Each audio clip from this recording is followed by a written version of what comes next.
Say hello to my little friend. The world is yours. Iconic lines from an iconic film. For decades, Brian De Palma's Scarface has been more than just a movie, it's a cultural phenomenon. Tony Montana, the brash Cuban refugee who claws his way to the top of Miami's criminal underworld, has become a symbol of ambition, rebellion, and the dark side of the American dream. But where did this larger-than-life character come from? Is there any truth to the story of the man who wanted the world and everything in it?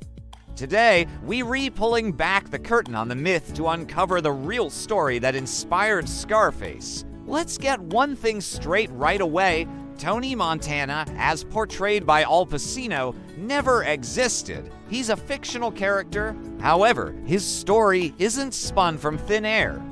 It's a tapestry woven from two very different, yet equally fascinating, sources. The first, and most obvious, is the original 1932 film of the same name. Directed by Howard Hawks, this pre-code gangster classic was a raw and gritty look at the life of an Italian-American mobster named Tony Camonte, who ruthlessly seizes control of Chicago's illegal booze trade during Prohibition. Sounds familiar, right? A different time, a different drug, but the same insatiable hunger for power.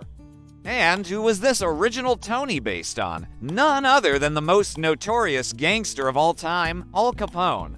Capone's real-life nickname was, you guessed it, Scarface, a name he earned after getting slashed in the face during a bar fight in his youth.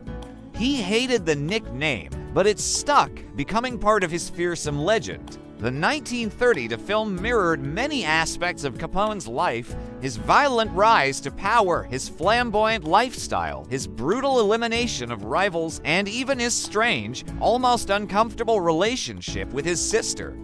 So, the original DNA of Scarface is pure Al Capone. The film was so controversial for its time, so blatant in its depiction of mob violence, that it faced massive censorship battles before it could even be released. It was a direct reflection of the public's fascination and fear of the real-life gangsters running their cities. Now, let us fast forward half a century to 1980. Director Brian De Palma and screenwriter Oliver Stone decided to remake this classic, but they knew they couldn't just rehash the same old story. The world had changed. Prohibition was a distant memory. The new boogeyman, the new source of immense illicit wealth and violence, was the cocaine trade exploding out of South Florida? And this is where the second major influence comes in, the Mariel boat lift. In 1980, the Cuban government unexpectedly allowed about 125,000 Cubans to emigrate to the United States from the port of Mariel.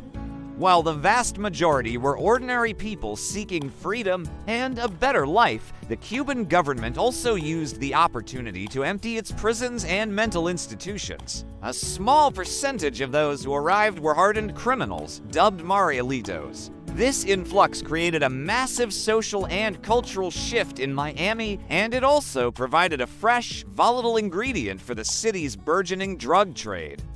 This historical event became the perfect modern-day setting for Oliver Stone's script.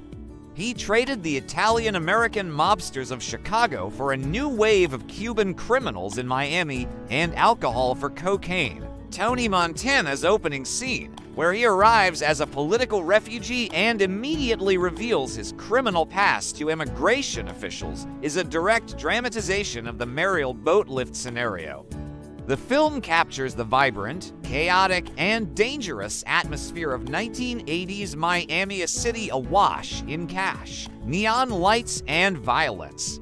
While Tony himself is fictional, the world he inhabits is terrifyingly real. The film's depiction of brazen public shootouts, money laundering through legitimate businesses, and the sheer scale of the cocaine industry was not an exaggeration. It was ripped from the headlines of the time.